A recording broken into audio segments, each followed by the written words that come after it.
All right, we are live. Welcome everybody tuning in to the first Wednesday of the month, the Fire Engineering Hump Day Hangout. As we always do on the first Wednesday of every month, today's topic is focusing on training. Specifically, we're going to get into social media and the fire instructor, the good, the bad, and the ugly. So we've got a great panel here today. My name's Brad French. I'm a lieutenant in the Dayton, Ohio Fire Department, and I'm also on the board of directors with the International Society of Fire Service Instructors, the ISFSI. It's my pleasure to be one of the many co-hosts of this program, and I'll kind of moderate today as we go. I think we're going to have a lot of good discussion on this topic. If you've got anything to chime in as we go, you can use the hashtag FETalk on social media, ironically, because that's the topic today, right? So use that hashtag FETalk on social media, and we'll try to pick those up as we go along and potentially answer some of those questions as we go forward. With that being said, I'm going to kick it over to our senior man, our elder in charge, Chief Bobby Halton with Penwell Fire Engineering. Chief, what do you got for us today? I like the way you danced around that old guy stuff there. That was pretty impressive. Yeah, well, thank you so much for joining with us today. We're going to have a great conversation. Before we do, FDIC is about 74 days away, I believe. And so classes are filling up. We have a couple of sessions that are sold out in the hot training. Advanced auto extrication on Monday is already sold out. Remember, there's group discounts. So if 4 or 5 of you are traveling from your fire department, take advantage of that. If you're a member of the society, 10% discount. Take advantage of that. If you're if you're with an organization, you know, that does something with the fire service, where it's a fool's organization, whatever, take advantage of that group pricing, because it's a great way to get in the door and save yourself a couple of shekels, so you can spend them down the road on beverages and such. So classes are filling up. There's a couple of really neat opportunities. If you're participating in the Blue Card program, which is a national phenomena, John and Nick will be instructing and bringing their cadre of folks, and you can save $2,000 by doing it at FDIC. It's a $2,000 savings, and that's up right now on our site. John and Nick are standing by. There's very limited space. It's only 30 folks, so we apologize for that, but it's a very intensive program, and John and Nick are there for every bit of it, and a great opportunity if you want to save some serious money and you're doing Blue Card. Also, if you want to become a certified fire department safety officer, the Fire Department Safety Officers is doing their 2-day certification program also in the hot workshop. So you can go take the class, take the test, and be a certified fireground safety officer from the Fire Department Safety Officers Association. So that's an incredible opportunity. And both of those things are happening in the pre-conference stuff. So then you can do the whole conference thing. The fun run is up and you can register, and I will be running again this year. Stop, drop, rock and roll. The stair climb, Fool's Bash is on. The Battle of the Bands just ended, and they told me the name of the band. There's some young rock and roll people who are very impressive. It wasn't the Rolling Stones. I think they came in second, but another young group of long-haired fellows who did really well, and very impressive stuff. I'm told. I don't know anything about music, anything, period. I quit when Motown stopped. I was turned off completely. So anyway, please sign up for FDIC. We hope you like the new look and feel of Fire Rescue. Fire Rescue February just came out, so please go to Fire Rescue and take a look at the new look and feel. We've got over 40 columnists who are called our trusted voices, who are contributing monthly and bi-monthly, and really, really neat stuff going on in there. It's really, really cool, and just some super stuff coming on. We got a really cool announcement to make about one of the folks who's with us on the call today, who, I don't know if you've ever heard of him. He's an obscure character, doesn't get out much.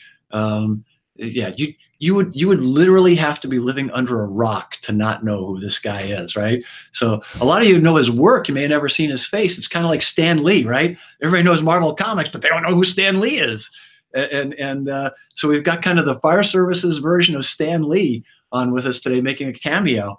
So you can actually hear him, and one of my favorite people in the whole world. He's as you go through life, you're always going to have like 9 or 10 people in your life who just you're heads over heels in love with, and he's one of my 9 or 10 people that I have been since we met, and I still am today, and you're going to enjoy the heck out of him. Other stuff going on at FDIC that you should be aware of, some really cool stuff. We're having DOD Day. So if you're a DoD firefighter, on Friday, the DoD is having a special update. Army, Navy, Marine, Coast Guard, Air Force, we're all going to be there updating the DoD firefighters. So it's all about the DoD. We're having a technology summit, and we've got people from DARPA, we've got people from Quake Technologies, we've got people from all around the world, Yugoslavia, England, Japan, who are going to be talking about using things like augmented reality and helmets that can see and do outlines of the thermal imaging. And the guy from DARPA, who, and if you don't know what DARPA is, a pretty amazing technology thing run by the government, that they build all kinds of stuff. Those people just built that remote control ship that the Navy just got, that's a sub killer. Fascinating story. Anyway, he's going to be there to talk to us. Colonel Bilch is going to be there to talk to us about robotics. That's an amazing opportunity, and that's in the conference. If you're signed up for the conference, you can go meet these people, hang out with them. It's phenomenal. So there's stuff happening that's just going to blow your minds at FDIC this year, aside from everything else that always goes on at FDIC. So really looking forward to seeing you there. It's going to be just phenomenal. Dan DeGrice is keynoting. Ted Nee is going to be speaking. Gavin Horn is going to be speaking. Three of the smartest men in the fire service, bar none. So just tremendous opportunities for everybody. Please take advantage. Early bird pricing is still on. Group pricing is going crazy. Military discounts are there, and it's just a neat thing. And they let me go and buy people coffee. So if you're looking for a free cup of coffee, I'm your guy. So I hope I get to see you there, and I'll turn it back over to our hosts and the guys who actually know what they're talking about. Chief, thank you very much. I know everybody on this call and everybody watching is certainly excited for FDIC. I'll just very briefly take the liberty, since I've got the floor again, to plug a couple of FDIC-related events for the Instructor Society. The ISFSI always has a very, very heavy presence at the show of shows at FDIC every year, and we will do our annual Instructor Social that is limited to ISFSI active members as well as FDIC instructors. We'll do that downtown on Tuesday night. And then we also do our annual meeting for the ISFSI on Friday afternoon. So if you are in Indianapolis and you're an ISFSI member, definitely a couple of cool things for you to check out. And Chief, I also just registered for the fun run yesterday, so I'll see you there for sure. It's always a good time, and I'm gonna drag a couple along with me that are coming from Dayton Fire as well, and drag them into the fun run with me too. So anyway. And I suppose while I'm still stealing the microphone again here for a second, I want to fill in a couple of the blanks that Chief Halton was just talking about. We do have a very special guest with us today, and we're going to do introductions for everybody here in just a little bit. But while we're on the topic, we have Paul Combs on the call today, which a lot of you know Paul's work, and he has been selected as the Fire Engineering ISFSI 2018 George D. Post Instructor of the Year award winner. So I'll let him talk about that a little bit once we get that down to him. But much congratulations to Paul for that. That's a pretty big deal, and he's a very deserving guy for it for sure. So with that being said, Chief Steve Pegram from Goshen, Ohio Fire Department, also the ISFSI president, is not joining us today. He's also a frequent co-host of the program. We do have Aaron Heller with us today, and I want to kick it over to Aaron. So Aaron, let's do maybe a quick round of introductions down the line, and then we'll come back around again and get into some content. All right, everybody. Well, good afternoon. Coming to you from a real rainy, cold Jersey. Not the nicest place to be, but it's a good time to be on the computer talking with everybody else. So I'm excited about today's program. I think this is a hugely important topic that we all talk about in all different types of circles, and it's going to be a great discussion with this panel. A little bit about me, guys. I'm a captain in Hamilton, New Jersey. I've been there for 28 years. Started as a volunteer, the whole 9 yards, and I'm very fortunate. I own a training company and get to do some traveling around. And probably my most fortunate thing is the fact that I'll beat the chest a little bit that we get to do a hot class at FDIC again this year. So please come get signed up. We do the FDIC Commercial Fireground Operations class, which is definitely something you're not going to get at your normal training academy, and you're not going to get from your normal training folks. So we try to bring a real interesting group of instructors. We have instructors from Chicago, Pennsylvania, California, Florida, New Jersey, and Boston this year with us. So we want to give you a real mix of everything. And if you're not doing anything Wednesday morning and after the opening session, you'd like to come to a classroom session, I'll be doing the big box store and commercial building strategies and tactics course at 10:30. So again, I'm looking forward to this today, and this is just a great group to be with. So back to you. All right, I'll tell you, for anybody listening, I've sat through Aaron's class before on big box stores. Tremendous stuff. Really enjoyed the class, and I would recommend it to anybody for sure. So I'm going to keep going down from at least what's my left to right on the screen, and we'll go to Joe Pronesti. Hello, everybody. I'm with City of Valeria, Ohio Fire Department up in Northern Ohio. Been on about 30 years. I'm currently an assistant chief. I'm a shift commander there, and I love being a part of this. And as far as FDIC, I'm honored to be doing a class on Monday morning, which would be Lost in the Fog of the Fire Ground. If you're a small department commander or officer, I think it's a must class. You didn't hear that. Joe, I think maybe we're having a little bit of a technical issue on your end with the audio. We'll see if we can try to work on that as we go here. We'll come back around a second. Maybe check the stuff on your end, and we'll see if we can come back around and try again. So we'll move on forward for now. Steve Shaw.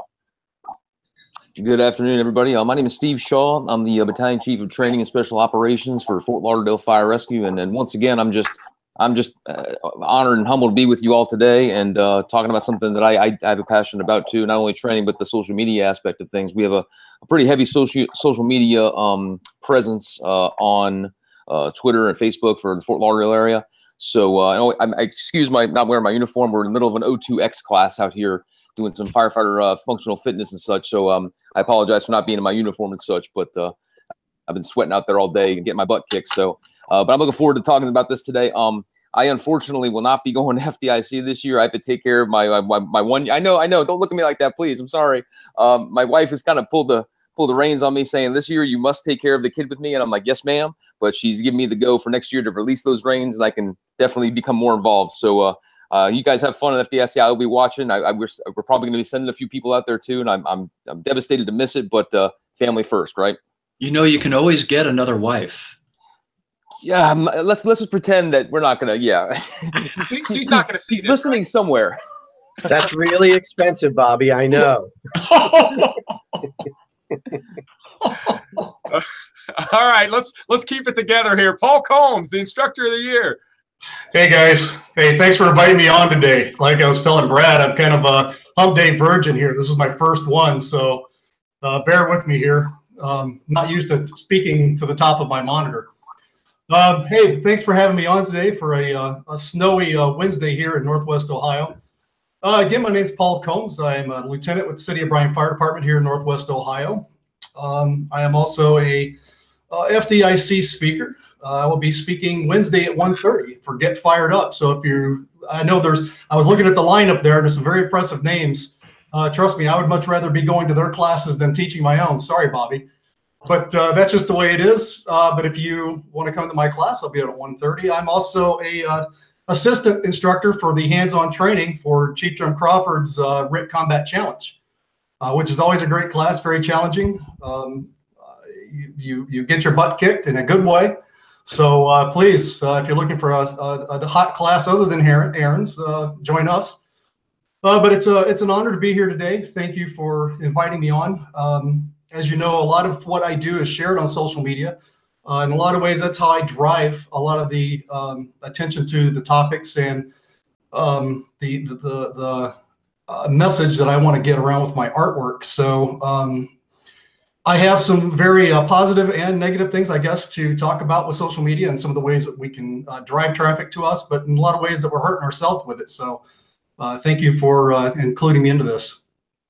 Yeah, absolutely, Paul. And that's exactly one of the reasons that we wanted to get you on today and talk about that, is you do have such a strong social media following, and you really leverage that for good, and that's a fantastic thing. We got Chief Pronesti in again. Joe, give us one more try with your audio there.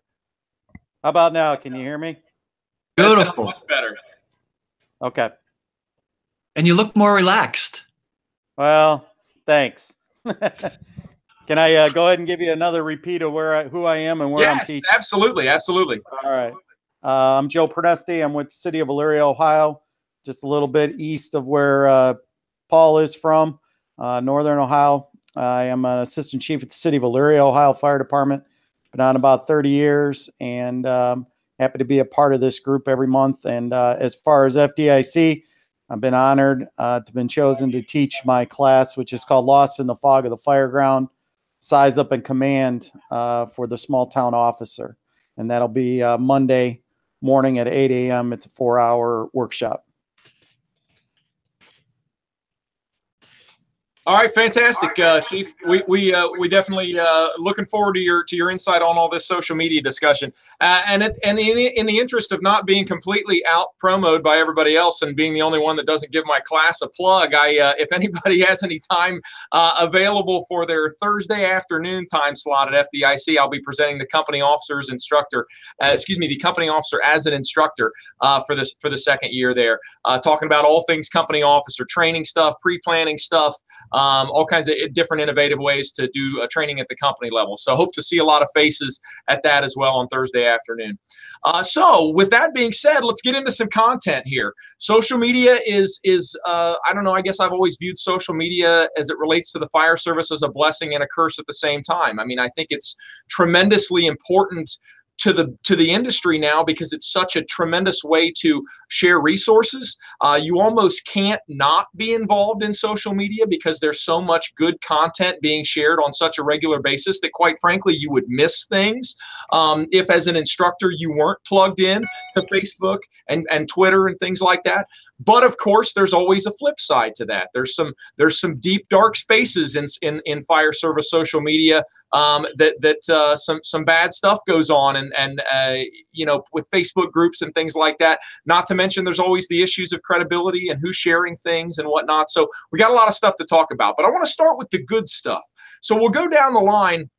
What kind of things do you see on social media that you've been able to leverage in your training operations, or something that's been beneficial to you either personally in the fire service, or maybe something that you found there and you were able to expand out to your organization or something like that? What are the goods of social media and the fire service? Aaron, you want to start us out? Yeah, sure. I'll start out. Listen, I think I think the good outweighs the bad. I think the ability to network with not only like-minded individuals, but those who have different opinions and different operations and very different situations is something that we didn't get the chance to do years ago without social media. You know, we would go to a conference and we would hang out with folks and we would meet folks, but we didn't have the opportunity and the amount of time that we have due to social media to really get to know folks and get to know how they do things and why they do them and what might work for me versus what might work for them. So I think just the ability to expand our network is really a massive plus for social media. The ability to pull different things off of there and use them with my own guys or with other places that we're working. Those are all really positives. And to show the good versus the bad. Listen, they use this there. I had a guy in my department one day come to me and say, we need to try the Detroit bundle. That's a great idea. I saw it on YouTube. And I said, it's a great idea for Detroit, but I'm not so sure it's a great idea for Hamilton, New Jersey, but we could try it. So we played around with some things, and I called a couple guys that I knew. You know, I talked to Steve Florian and said, Steve, explain to me what this, why you do it, how you do it. And you know, and we vetted things out that way. So I like that. I like the ability to look at something else that I probably wouldn't see otherwise unless I was running into it at a conference or in an article. For years, we waited for fire engineering to come across the mailbox, and we would, you know, go through it page by page as fast as we could to see what we really liked, and then we'd read through it and read through it again. And for those of us that travel, my God, the miles I put on fire engineering magazines in airplanes, you know, before we had social media. But this just gives us that quicker availability of information, and we can place value on it right away. So I think that's really a big plus that I take from it, and just the ability to see what others are doing and what will work for me and what won't work for me, and you know, the trends and everything else that's going on. When we get to the bad, I've got lots of those things that we can highlight, but it's definitely helped my career. I think it's helped my guys' careers, and you know, it's here to stay. So we have to make it work for us. Yeah, I agree. And I also would like to dive back into maybe when we come around again and get Chief Halton's thoughts as well on exactly what you said, which is that vetting process, right? And I don't want to jump right into the potential bad stuff right out the gate, but all it takes is a keyboard, right? And to get some information out there. Whereas if you go through, for example, the print edition of Fire Engineering Magazine, you're jumping through hoops and getting edited and multiple eyes looked at it and things like that. And so there is an additional amount of validity that comes with that. There's no doubt about it. But let's carry on. So Chief Pronesti. Well, I think one thing with social media has created the need for an even more competent fire officer. I think 20, 30 years ago, you could get away with a fire officer that, knew his stuff, but wasn't questioned. And today's social media, if you train your firefighters on a particular tactic, or, you want to talk whatever it might be, fire behavior, slice RS, building construction, you're going to have 10 troops on their phones researching and checking and vetting and those kind of things. And the spotlight will surely be shown on you as far as an officer if you were competent. And I think it's created a better environment. I think if you're going to be a competent leader in the fire service, you really got to be on your A game. I mean, truly know what's going on. The one fire officer I want to stay away from is the one that says, I don't go on Facebook. I'm not a Facebook or Twitter person. That's the officer probably in the 20s and 30s that said we should go back to horses.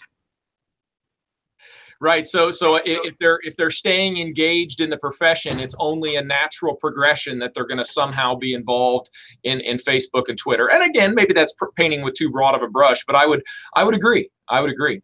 Steve Shaw, what do you think? What are some successes from Fort Lauderdale area with social media? Well, I got to say, first off, one thing that you have to have is support. If you're going to be using social media, and like you guys just mentioned, it's not going anywhere. It's here to stay. It is the norm now. Even right now, I'm a pretty decent person that's always searching and looking and comparing and getting ideas from social media, whether it's Twitter, Instagram, Facebook, whatever. And if I'm doing it and I'm 40, then every person under me, the millennials, the younger folk, they're doing it. It's not even a question. They're doing it. So that's an opportunity. You have to be able to use this. I will say that my fire chief, Robert Herschel, he saw this early on, and he gave us the go to use social media and the support behind it to let us do that through the department. We have an SOP for it, but we're not. We can do that, and it's benefited us significantly. So the support has to be there. We have a heavy social media influence on our department website, on our training website. The Facebook pages, Twitter, especially Twitter. But I've also, we're talking about the positives here. I did see a couple of positives that I always like to point out. Like, for example, you asked about the South Florida area, down south in Miami-Dade. One video that just speaks to me, I just remember seeing recently, was Chief Dave Downey. They put a video of him. It must have been last year, doing his bunker gear and SCBA test for the year, and it was just a simple video of him just putting on his SCBA and putting on his bunker gear in time. The fire chief doing that. I got to tell you, I looked at that and I'm like, that's setting the example. That's leading from the front. If he can do it, you darn well should be able to do it as well. But I think that some of the things that you were saying is it's definitely here to stay. Another department up north of us in Delray, for example, Chief DeJesus, he's using it religiously.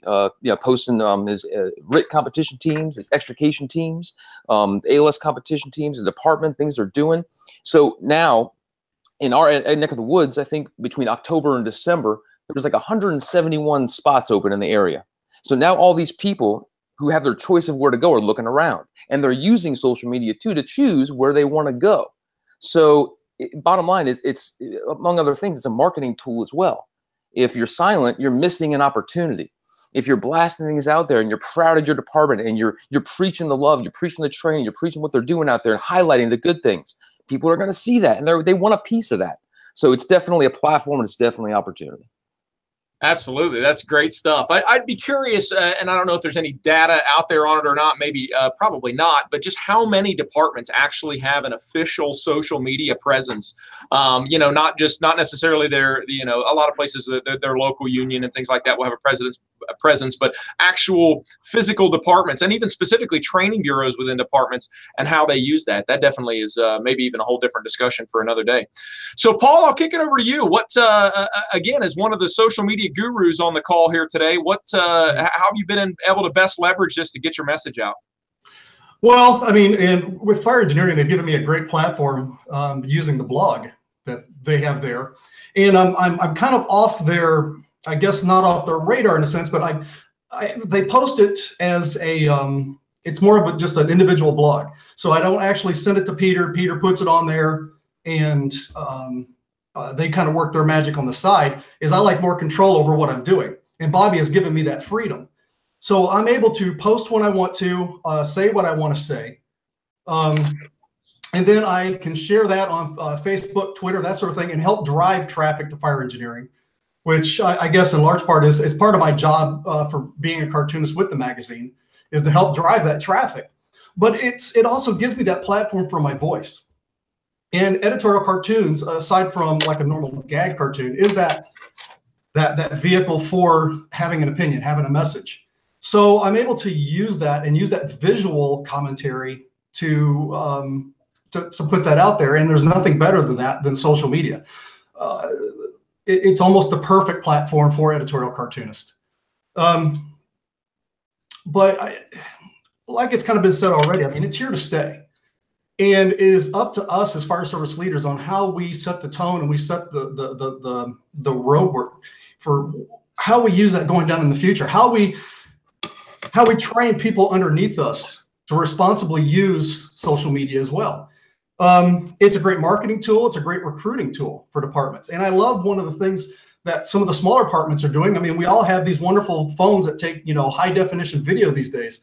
And folks are taking some great video of their training just in their bay floor, some of the smaller departments. And some of this training is amazing. The ingenuity and how they're coming up to train their people with very few resources. I love seeing that in video form. They're putting it out there for the world to see. And I mean, that takes some guts a lot of times because as you know, the way social media is, you put one thing out there, you're going to, and I get plenty of fan mail too. Once you put that out there, you're going to have opinions on both sides. Video is a lot better than photographs, obviously, because you don't have that snapshot in time. And I'll get into that here in a little bit. But I love the resource of a lot of these smaller departments being able to put this training out there, because it may be the same training that I'm doing for my guys at the academy, but I see one more little nuance that they're doing. And I love to pick that up and be able to and utilize that. So I love that as that type of tool. And YouTube's great for that. Fire Engineering's training minutes are great for that. So I love where we're going with it, and I hate where we're going with it at the same time. It's just going to take some responsibility. And unfortunately, it's some of the, I guess, fire service leaders and some of the bigger names on social media that may be driving this in a wrong direction. But I think, especially the people that's on this panel, we've been doing it responsibly, and it's just going to be able to take up that mantle and lead the way with this stuff. So we need to teach the younger generation to use this appropriately. And we're the ones that set that tone.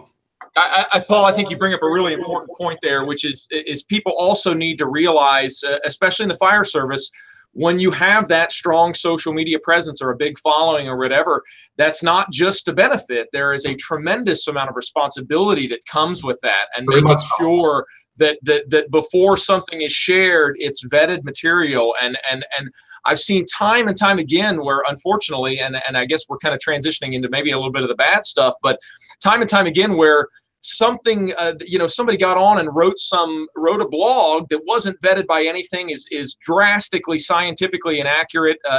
Particularly, I notice it a lot as I follow a lot of the fire dynamics related stuff. But somebody will write something and it's not based in fact whatsoever, and just very emotional and has misinformation. And then one person picks it up on social media and shares it, and it's become the gospel to the fire service. And that's very, very dangerous. Very dangerous. And so we have to be cautious of that. And while we're on that topic, I really want to get Chief Halton's thoughts on this and perspective on how information gets out now versus how information got out in the past with the whole vetting process through the print magazines and things like that. And what Chief Halton, what's your perspective on that, on how quickly information gets shared without being vetted versus the traditional route that you're responsible for through the print edition of Fire Engineering and Fire Rescue? That's a great point. And so this is what's called a wickedly complex problem, right? It's not complicated, it's complex. And there's a big difference. So you have to start there. Complicated means like a 289 or a 305 engine. You can tear it down, put it back together. Everybody knows how to break down a carburetor. Everybody knows where exhaust manifold goes. Everybody can set their valves. That's complicated. Complex means that there are so many things that come together when we're talking about social media. And there's so much nuance. There's people, there's technology, there's all kinds of things that come into play.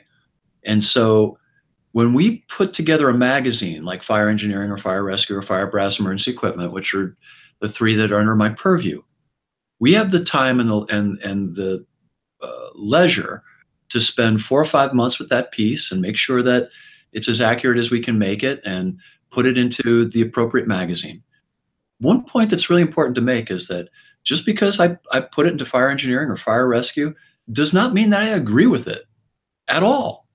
What it means is that it's a well thought out and well constructed opinion or training scenario or deduction or lessons learned.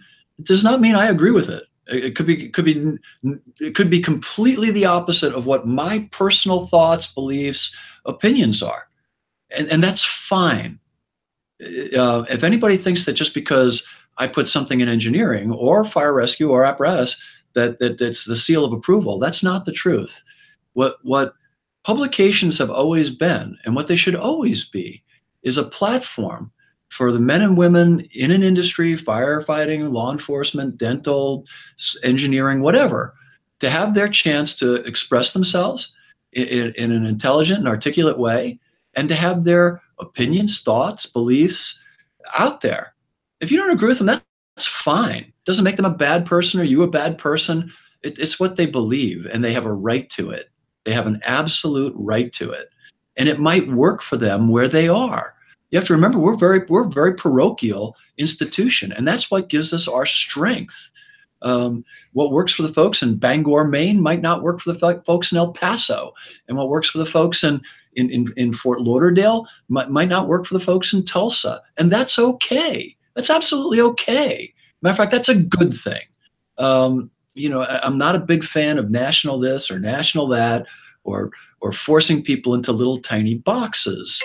The folks who do agree with that stuff ascribe to what's called authoritarian high modernism, and we inherited that from the Enlightenment, right? Newton and Descartes, and we can get into all that. That's a very long discussion, but it became a predominant ideology through the 20s and 30s and 40s and 50s, and picked up by many various political groups and others who now believe that there's a set of rules that the elites in the group get to set, and that science is the new religion, and that the state is the new control, and some good stuff came out of the Enlightenment, absolutely.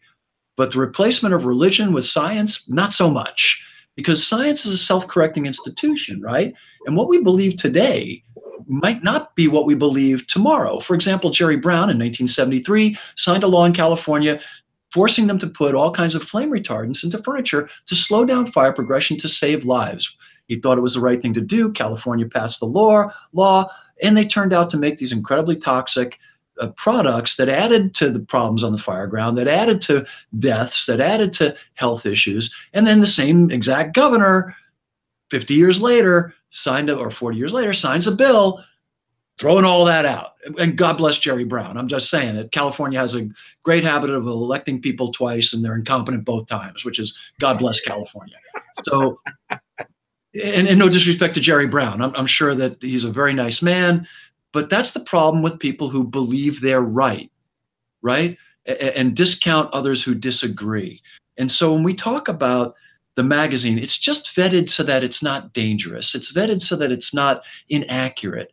But it's not vetted to say this is what you have to do, or that the other side is wrong. Because I put folks up there that love transitional, and I put folks up there that absolutely believe they've got to go, interior first. And God bless them. I don't know who's right or wrong. That's not my job. My job is to give them an opportunity to have a voice. That's what we do at FDIC. Be very, very careful about people who think they're right. And so when it comes down to social media, that's what you see. You see people who've adopted this evil Saul Alinsky methodology of ridiculing people in order to make them seem to be irrelevant or bad, and to make themselves look good. And it's horrible. It's absolutely horrible. And I hope that we never get to that point. And what worries me about things like Facebook and Twitter is that they do silence people. It's documented. This country we're the only country in our Bill of Rights has freedom of speech. Canada doesn't have it. You can get arrested in Canada for saying something that hurts somebody's feelings. Like mankind instead of people kind. Well, get over it. There's no thing that says thou shalt not offend anyone. If I think your science is bunk, I think it's bunk, and I got a right to say that. We came out and said you can't push fire. Well, then we proved you can. So there you go. We used to say it's all about airway. Well, now it's all about compressions. We used to say plug it full of flame retardants. Now we say no, don't do that. But that's fine. It's unintended consequences. And when we talk about this stuff, we have to sell. What I like about social media is that it celebrates craftsmanship. It celebrates innovation. It celebrates disruptive energies. It celebrates young, creative, dynamic people who are willing to say, here we go. The other day I was on an awards panel talking with some great friends. And we're looking at people for an awards panel. And somebody said, well, that guy's good, but, if you read the write-up, he broke all the rules. And I'm like, every guy we give an award to is the guy that broke the rules. And if you look at the calls that went right, we broke rules. If you look at the calls that went wrong, we broke rules. Get over that stuff. What's so cool about Facebook and Twitter and all of that is that the people who are good at it just put their stuff out there. They don't criticize the other people's stuff. They don't pretend they're any better than the other people or any worse than the other people.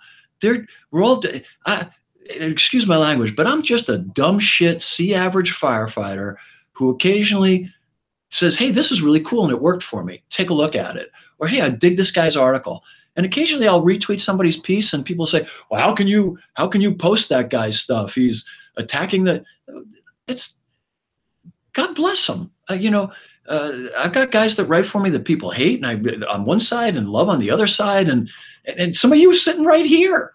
God bless you, and that's the only thing that I don't like. I don't like the ridiculing of people. I don't like the abusing of people.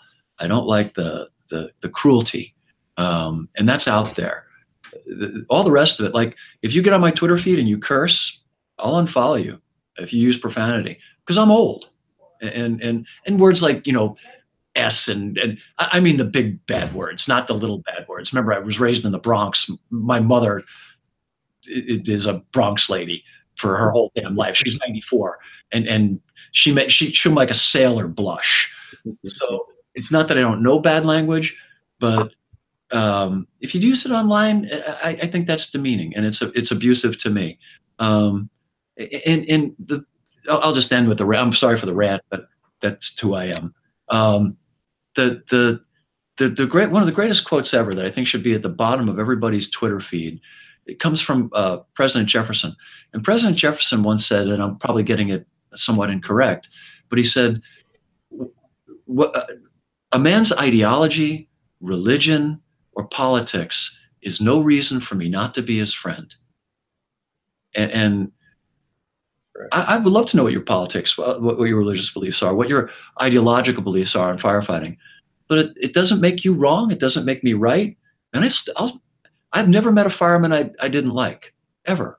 To quote Will Rogers, paraphrase Will Rogers, I've never met a firefighter I didn't like. I've really never met a person. Once I've met the person, I've disliked a lot of people that I didn't know, but once I got to know them, I liked them. So. Chief, I appreciate the perspective, and I figured you would go that in depth, and I'm glad you did. That's a really important perspective because you interact with so many folks. You interact with so many folks in person that are important people in the industry, as well as on social media and things like that. The only thing that popped into my head, or one of the things, is as you were talking about that, is being humble enough to realize that your position is not always right. Like just like you said, don't always think that you're right when it comes to discussions about whatever the hot topic. I voted for Jimmy Carter. Yeah, well, exactly. It's almost like politics in a way, though, right? If somebody, I guess that's the way I view it. If somebody is really, really, really far one direction in politics or really, really, really far the other direction, the truth maybe probably lies somewhere closer to the middle. And it's the same way in the fire service, I think, that if somebody's arguing really far in one direction on fire dynamics and modern fire attack and stuff like that, and somebody's arguing really far in the opposite direction, I'd be cautious about listening to either one. And in reality, the truth may be somewhere in the middle. One final thought, and this is really important for firefighters to understand. It's about worldview. Everybody believes that everybody else sees the world the way they do. Nothing could be further from the truth. I don't know a damn thing about art. So Paul sees the world radically different than me. I don't know a darn thing about how to survive in a place like New Jersey. So Aaron kicks my butt. Joe has this incredible insight into the old school downtowns. Amazing. We've got from Central Casting the image of a Florida firefighter right out of Hollywood. I can't imagine what it would like to be, a movie star character like that on the job. I mean, it's just insane to me. So you guys' worldviews and my worldview is radically, radically different. I'm in my mid-60s, and the way I view the world, I remember a time when you had to answer the phone on the wall. I remember a time when you got up and turned the TV channel. I don't like airbags. I think they're for sissies. I drive a 65 Mustang recklessly, intentionally. I'm just kidding. It's a joke. We're not allowed to joke anymore. Every now and then, you just got to say stuff that's stupid because it's fun. And at 60, and in my 60s, I can do that. I can say stupid stuff. We're old people who are, I'm allowed to be stupid. I'm allowed to compliment people. Wow, how about that? I'm allowed to like people that other people don't like. Wow. I thought President Obama was a great guy. I think President Trump's a great guy. I think they're all great guys. I think every now and then they have stupid ideas, but they're great guys. I would have a cup of coffee with Nancy Pelosi. I wouldn't vote for her, but I'd have a cup of coffee with her. I think she's a lovely lady. It doesn't mean I agree with anything she says or does. Same thing with Mr. McCain. On BobbyHalton.com, I got a picture of him. I don't agree with half of what he says publicly, but he's a wonderful human being. Get past that other crap. Get past the interior versus exterior, the science. The science is the most screwed up stuff in the world. Remember that every bit of science that you know today was wrong 3 days ago, or maybe you have to go back a little bit further. But trust me, Seneca once said, our ancestors will be amazed at what is so apparent to them now that we don't know. And Seneca was a smart dude. So yeah, don't start the new priesthood of scientists. Be careful with those cats. Trust me, I'm sticking with the Catholics. All right, so what I want to do is we're going to go back down the line again, and we talked a little bit about some of the good stuff, and kind of took it in a few different directions, and that's all good stuff. It's all good conversation. I want to talk a little bit about, I guess, the underbelly, the bad side that sometimes comes along with social media, whether that be resource sharing that sometimes becomes stealing, or whether that be and then repackaged as your own or something like that, as well as vetting and the concepts that to buyer beware and make sure you're getting what you pay for, if you will.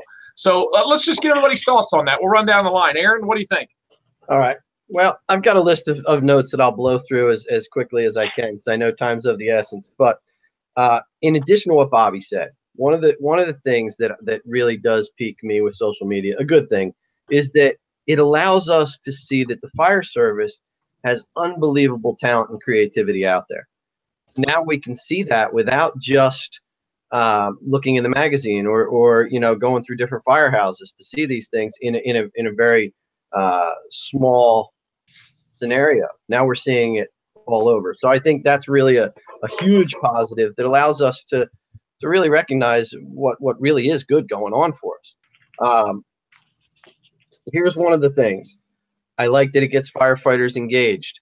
I like that it gets firefighters engaged, which wasn't always the case. So that's always really another big thing for me. Now, when it comes to vetting, and this is something that's important, Bobby talks about, vetting to a degree. When you say that somebody's credible enough to be put in the magazine, or put in any of the magazines or publications out there, or somebody's willing to publish you, for the most part, somebody has vetted those people to some degree. They don't have to agree with you, but they have vetted them that what they're saying they've truly lived, or that they truly understand it, whether you believe it or you don't believe it. You believe that they understand it, they know it, they've lived it, they have that credibility to deliver that. And that's very important, because in the realm of social media, we now have a platform for completely unvetted folks to go out there and spew what they want to spew. And for some of the older guys like us, I think you tend to see through the BS pretty quickly. At first you may not, but in time you will see through the BS. My fear of that is that the younger, uninformed firefighters, or the uneducated, somewhat ignorant when it comes to some of these topics, not that they're dumb by any means, but they may not understand these topics. They jump at that because, wow, look at all the letters behind this guy's name, and he's got this really fancy website, and he's kicking ass and taking names, and he teaches all over the country, and he says that he teaches in Canada and Europe and all this. That doesn't make him vetted. That makes him having a really good ability to sell himself on social media, or herself. I don't want to get in trouble in Canada, so people self. But so to me, that's really an important thing. Billy Hobson said this to me this morning, and I really took it to heart, because it's not something I had thought of. And he says, are instructors on social media who are really pumping this out there, are they making people and firefighters better, or are they simply bettering their branding? And that's a good question. And it's a good idea to look at, because we all are very, very blessed that we're on that big stage of FDIC or some of the other major conferences that guys teach at, and we get a lot of work and we get to do all this great stuff.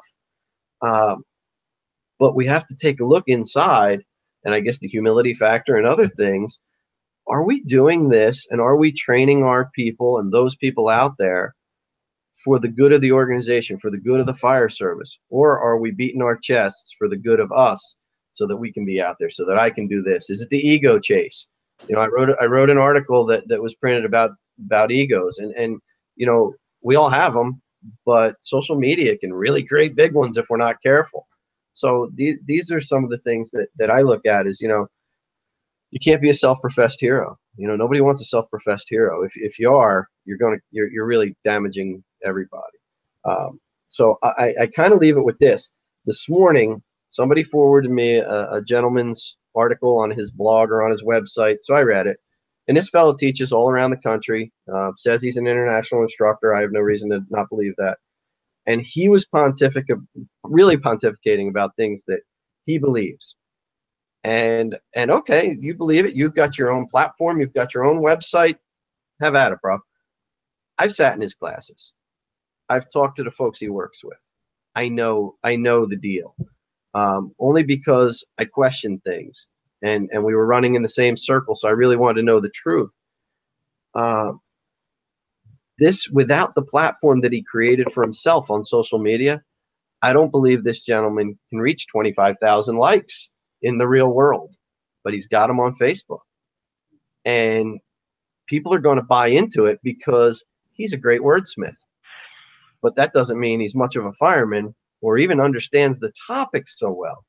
So the individual vetting of each of us, who we read, what we want to believe, it's an individual choice. But man, there's a whole lot of rubbish to wade through between the good and the bad. And sometimes that's difficult. And, you know, even those of us who've been doing this a long time, you've got to do that, because otherwise it's not fair to the troops who we are educating.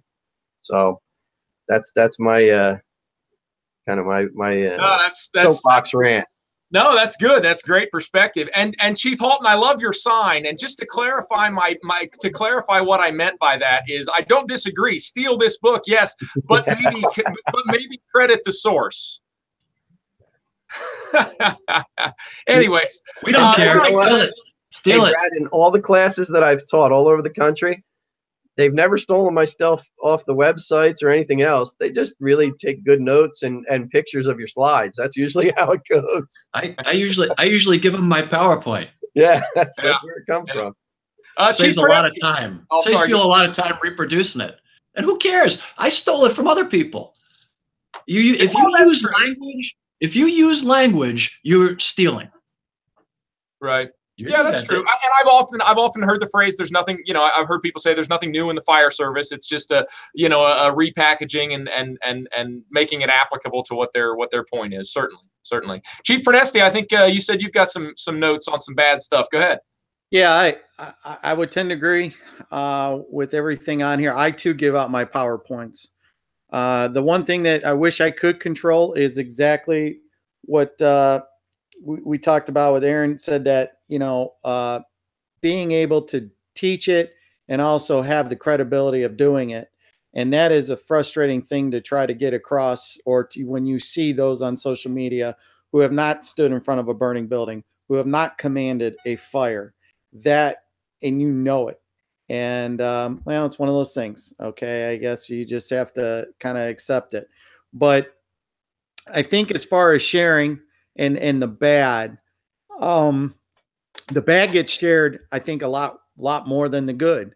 There's a few Facebook sites out there that I think are damaging our service, and they might be good people, but they mock and ridicule.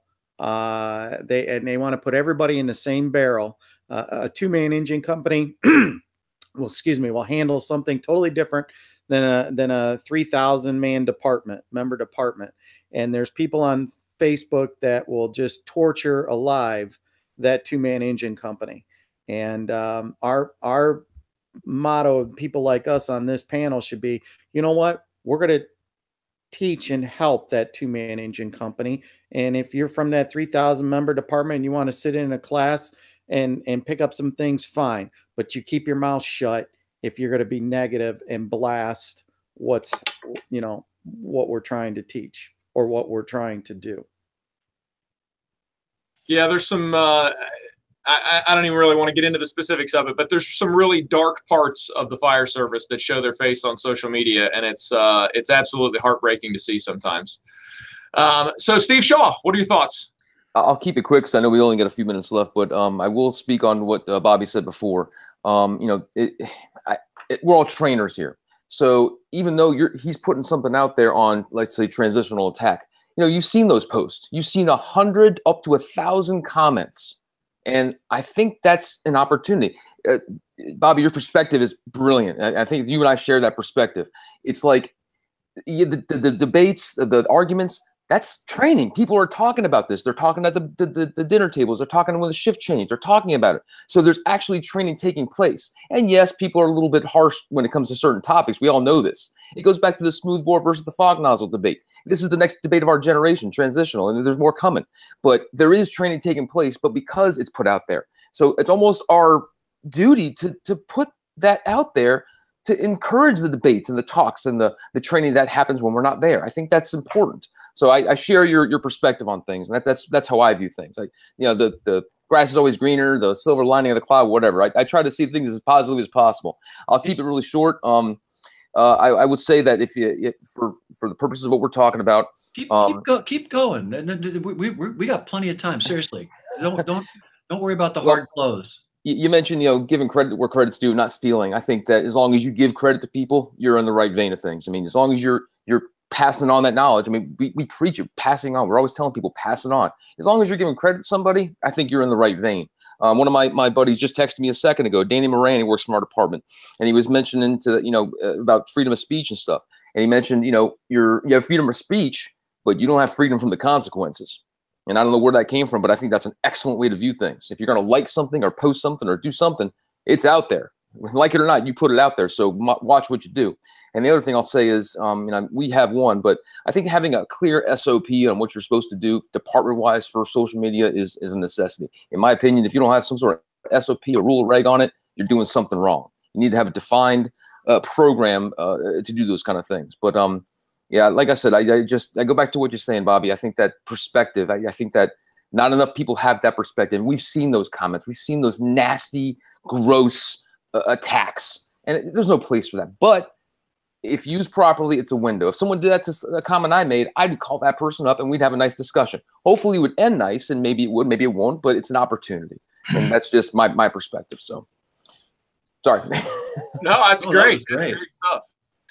Paul Combs with a very large social media presence and following. What are some of the bad things you see out there? Where does it end up falling? The train falling off the tracks with social media. You know, I think a lot of it is that there's a certain anonymity and that sense of superiority and power that it gives people when you're sitting behind a keyboard and a monitor. And I think for the majority of the folks that are doing some of these comments out there, they're not bad people. But they have that sense of superiority when they're sitting there behind that keyboard, and they would probably make comments that they would never make to your face. Or if they did, they would probably be met with a swift punch to the nose. You know, so that gives you that sense of superiority that I can do no wrong. I can say what I want to say because I've got this safe distance between, you know, my monitor and keyboard here. But what we got to remember is that we can't be joining into that feeding frenzy, and that there, like I said, there are consequences to what we say and what we do online. There are people being terminated. There are people that are being suspended for the things that they're sharing and they're posting on Facebook. You know, we work so hard to build up that credibility, especially if you're in a leadership position, that years of building that credibility can be destroyed with one post.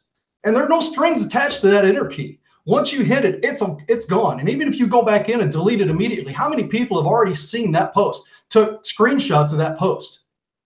Ask Peter Strzok. What's that? I was going to say, ask Peter Strzok.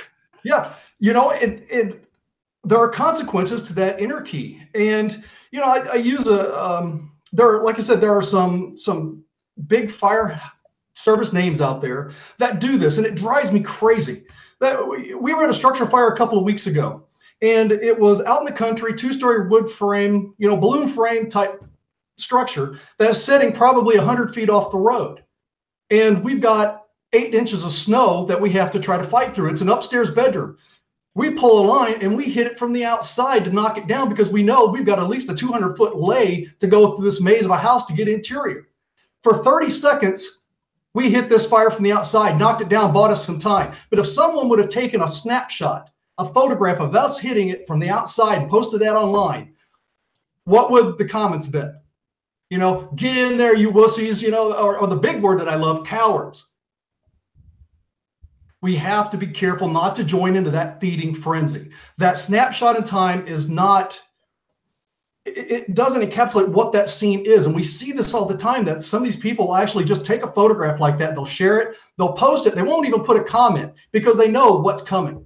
And I don't know whether they're doing this for their own ego or they're trying to build their own online presence. They don't engage. They just put it there and kind of watch the feeding frenzy happen.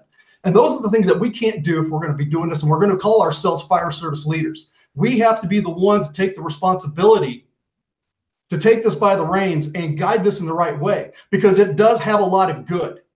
There are some marvelous networking opportunities here. But like I said, there are some dark areas to this social media and web, and you have to be careful not to navigate into that valley, because once we're in there, any credibility that we've got gets destroyed. How many times we actually, we respond in anger, or let our emotions take over. Trust me, I don't like criticism, and I get a lot of criticism for what I do, because again, like anything else, you got an opinion, you put it out there. Not everyone's going to have the same opinion. And editorial cartoons being what they are, there's an instantaneous emotional impact of what I'm doing. If you're reading an article, it takes a while to kind of build that up. But that visual impact, which is what I'm going after, sometimes happens to the opposite spectrum of this, and it makes people mad. That's fine. If you got an intelligent conversation that you have a problem with something, I would love to have that debate with you. But there are people that they let that emotion take over, and they share things, they post things, they email me comments that they would probably never make the day after, and they would certainly never tell me to my face. But they let the emotion take over, and we have to be careful to keep that reined in. Think about what you're doing, because again, that inner key doesn't have a string, and once it's gone, it's out there. And we just got to be careful with that, and just to stay out of that feeding frenzy, because it does no one any good other than bolster your own ego or whatever it is you're trying to accomplish on Facebook or Twitter or wherever it may be for the bad. Yeah, Paul, as you were sitting there talking, and I like that I think that phrase "feeding frenzy" is appropriate in this discussion, and I was just sitting there nodding my head and saying yes, yes, yes to everything you were saying, because it's so true. There are folks out there that will just, like you said, it's like they pull the pin on the grenade, roll the grenade out, and then just step back and watch the show. And it's unfortunate, but it's part of the industry, so it is what it is. But anyways, I think we've had a pretty good discussion today. Anybody have any closing thoughts on social media to kind of wrap us up and send us home today? Yeah, I just want to dovetail with what Paul just did, and I thought it was beautiful. I could never say it as well as he did, but there's a really famous line. I'm gonna steal somebody's line, and I think I know who wrote it, but he said, "Forgive us our trespasses as we forgive those." Right? So we're all gonna screw up. We're all going to say mean things. We're going to post stuff that's hurtful, intentionally, unintentionally. Apologize, and when somebody does it to you, let it go. You don't have to attack back. You can forgive them, or if you do attack back, find a way to forgive and find a way to forget if you can, because life's too short to go around carrying anger and resentment and all that crap. And I'm like Paul. I can speak to 1,000 people, and if one person writes a review that says, "You stink, I hate you, go away," that's all I think about for 6 months. And we're all that way. You find the person who says he doesn't care what people think about him, you got a pretty ugly person there, because we all care what people think about us, and that's okay. It's okay, and it is hurtful when people make fun of you and say terrible things about you. But if you let it go and forgive them, and they forgive you, because I've done it. I've said terrible things about people. I've said mean things. I've said hateful things. I'm not proud of it, but I've done it. And we're all going to do it. So don't beat yourself up, and don't beat them up, and, apologize when you get caught, and try not to do it in the future. And I guarantee you, each one of us on this call right now, sometime today, is going to say something stupid about somebody. And right after we do it, we're going to go, "Oh, here we go. There's mine for the day." And if you just do one, good for you, because I'll probably get 10 by the end of the day, because I'm a hot-headed old man with no filter. So, and I apologize for it. If I've ever hurt you, I sincerely, absolutely apologize. It was wrong and it was stupid, and I apologize. And that's all you can do. And try to be somebody. It was Hemingway.